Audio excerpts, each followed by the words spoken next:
Kay and Marie. I am dealing with my girlfriend who is an ex-Jehovah's Witness and I have never been one. She supports Lloyd Evans and sees nothing wrong with him admitting he frequents sex workers and has claimed that he did nothing wrong as long as money changes hands, and apparently he thinks it's okay if the prostitutes are of legal age for this illegal activity. This is insanity to support this man and to donate money so he can take his sex vacations while claiming to advocate for sex abuse victims in the Watchtower. Do people in the XJW community actually believe Evans is bringing down the Watchtower, one sex worker at a time? What do you think? Should I break up with my girlfriend over this?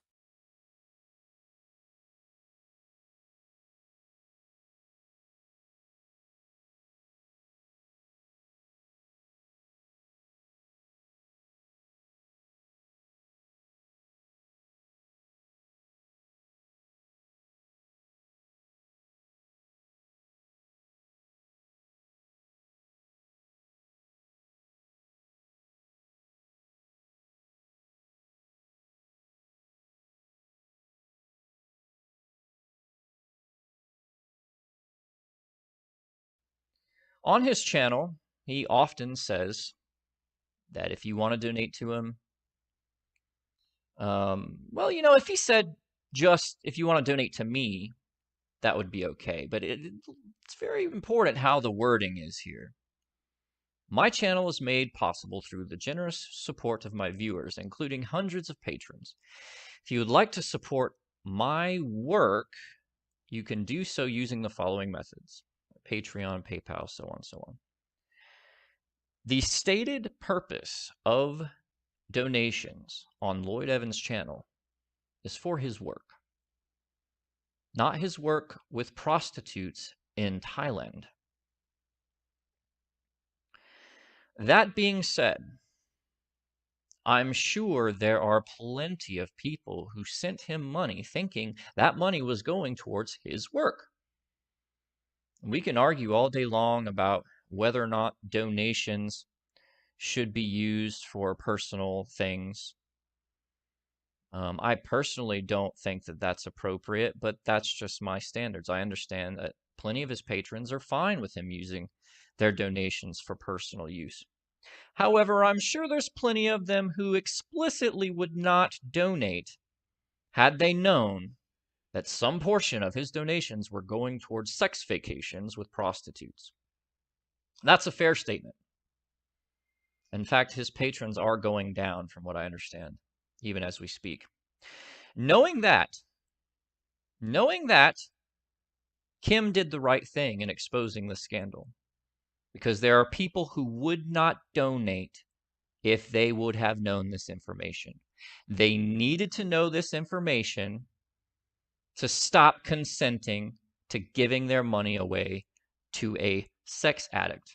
And that's not my words, as we'll see in a moment. Those are his words. Let's get into it. Oh boy, oh boy. All right. So first, we need to make sure that I'm not just talking out of my ass here. He really did confess and admit to cheating on his wife with prostitutes for 4 years. Let's play that footage. Posting pretending to be Kim said the following. Some weeks back, Lloyd openly and without warning notified me of his infidelity and engagement with prostitutes on a very regular basis. It was maybe, I'm going to say 2 or 3 months in between. So he's scoffing at the idea that it was regularly and says, oh, it was only 2 or 3 months in between. In other words, every 3 months he visited prostitutes. And to Lloyd Evans, that's not regularly. He's really smug about it too, which is kind of his pattern, but I would go to see sex workers. I didn't have an opportunity to do it on a regular basis. He definitely would have wanted to, is what it sounds like. I'm not sure I would need to.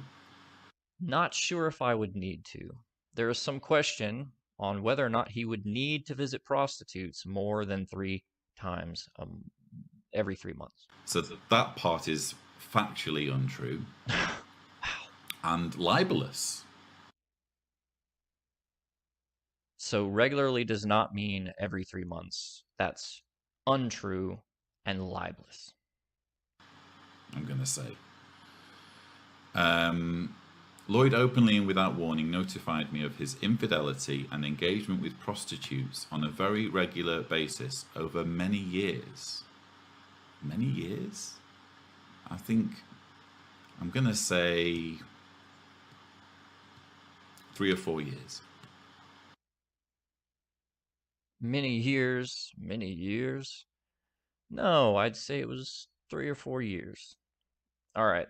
Your definition of many years is up to you, but it's certainly more than one. It's certainly more than two.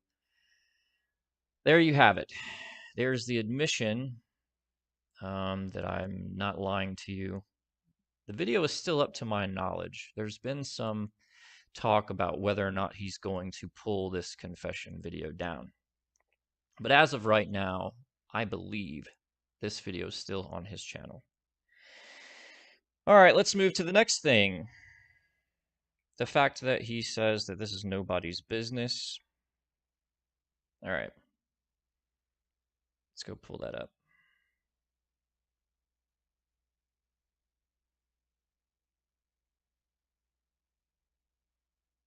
At the very beginning. So, again, this is all stuff that I shouldn't have to share with anyone. I'm not in a judicial committee meeting. I'm not sat in front of 3 elders. This is all very funny to him, by the way. You'll notice as we're going over this. I don't think it's funny at all. I think it's pretty serious. But anyways, he says here that it's nobody's business and that he feels like people are coming at him like a judicial committee of elders. That's interesting. That's interesting. Anytime you want to call out abusive and destructive, unacceptable behavior, you're going to see a lot of people give this sort of clap back that, oh, you're being like an elder. What is this, a judicial committee? Let me make something clear to you guys. There is something specifically wrong with the way judicial meetings and elders carry out their business. When they decide that you're disfellowshipped, you are no longer able to communicate with your friends and loved ones. They deny you for a time period unless you kiss their butts for a long enough period of time. They deny you the ability to have contact with your friends and family. That's the real cultish power of the elders and the judicial committee. That's what's so morally and ethically wrong with how those proceedings go down. There isn't anything wrong with calling out unacceptable behavior. Doing so does not automatically turn you into an elder in a judicial committee. As I said, I understand people's concerns about sex trafficking and that kind of thing, but you know, ultimately the bottom line is, are we talking about sex between consenting adults, or are we not talking about sex between consenting adults? Well, I suppose with prostitution, it's a blurry line with regards to consent and where that, you know, we don't know. That's the truth of it. You couldn't know a Thai prostitute. Well, I dated a sex worker in Thailand, but well, let's say, imagine there's like somebody is the head of a charity against prostitution and sex trafficking and stuff. You know, if somebody else is caught having affairs with prostitutes, it's not really a big deal. If that person is, it becomes a big deal. So that's where they're, and again, I'm not saying that you're, you know, but that's where they're coming from, I think. Yeah, well, again, if people want to draw parallels between an organization that keeps a database on individuals who sexually abuse children and someone who has visited sex workers, then they're free to do that. But I think most people can see the difference.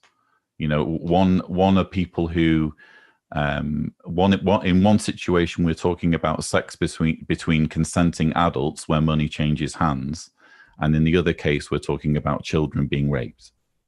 And for me, the difference is night and day. Now, for a journalist, that is a red rag to a bull. If a journalist is ever looking into your misdemeanors and you threaten legal action, that will get the journalist thinking, something's going on here. Something's being hidden here. We don't like being shut down. Nobody likes being shut down. Nobody should be shut down.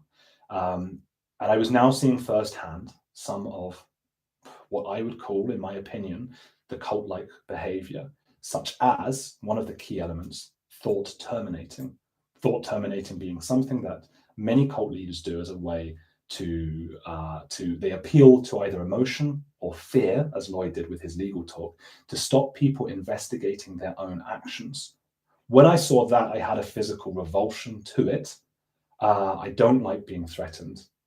I really, really don't. And no one does, by the way. I want to make that clear. I don't mean to stand out here and say I'm some sort of victim because I got threatened. You guys, I now realize, have been getting this for years. And that's the point. When Lloyd Evans publicly admitted to using sex workers, he even said it's okay when money changes hands, as long as the sex workers are of legal age for illegal activity. Do you see what Evans does here? It's what cult leaders like the Watchtower commonly do. It's called cognitive dissonance, holding two opposing thoughts at one time in your head, and it will drive you nuts. You either shut down your critical thinking skills completely and turn into a zombie follower of his, which is what Evans wants, or you wake up and walk away that he's a fake and a user. Evans enjoys using verbal smackdowns of people, just like any cult leader. Just like the cult that Evans came from, and most of us came from. I know the caller, you said you were not a Jehovah's Witness, but most of us listening to my channel were, or still are, Jehovah's Witnesses, and the Watchtower uses fear, intimidation, and threats to silence whistleblowers. Evans threatens persons behind the scenes with lawsuits, and I noticed with Andrew Gold, his YouTube channel, On the Edge with Andrew Gold, it was Andrew that stated he was threatened by Lloyd that he would be added to his list of people he was suing. Now, he did this in private. Evans did not do this threat publicly. And to my knowledge, Evans is very aware and careful what he says publicly, and it differs with how he intimidates people on the phone or by email or comments on YouTube, where he uses one of his numerous aliases. Now, I would never tell a person stay or leave their partner, but this may be a wake-up call for you.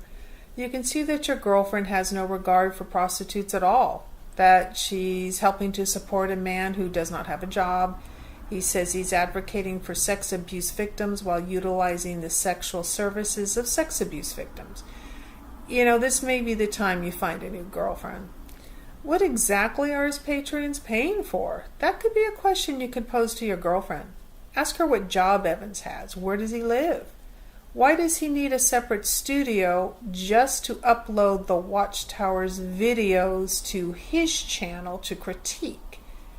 I mean, really, what activities is he engaged in that he needs a completely separate studio to engage in those activities?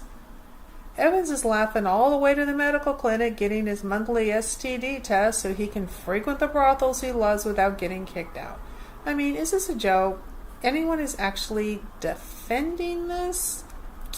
And no one cares what he does with his private parts. It's when he claims the donations go to his work. When no one can find what his work is except shuffling around town, renting out various spaces to critique the Watchtower. He has a nerve to criticize the Watchtower for protecting abusers when supporting the sex industry can be categorized as supporting an abusive and illegal industry with a byproduct of drug addiction and graft and corruption.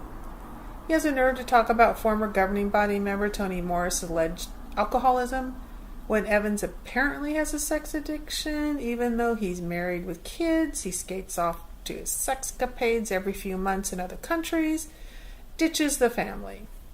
Some persons are telling me that his constant begging for money is so he can pay for his child support.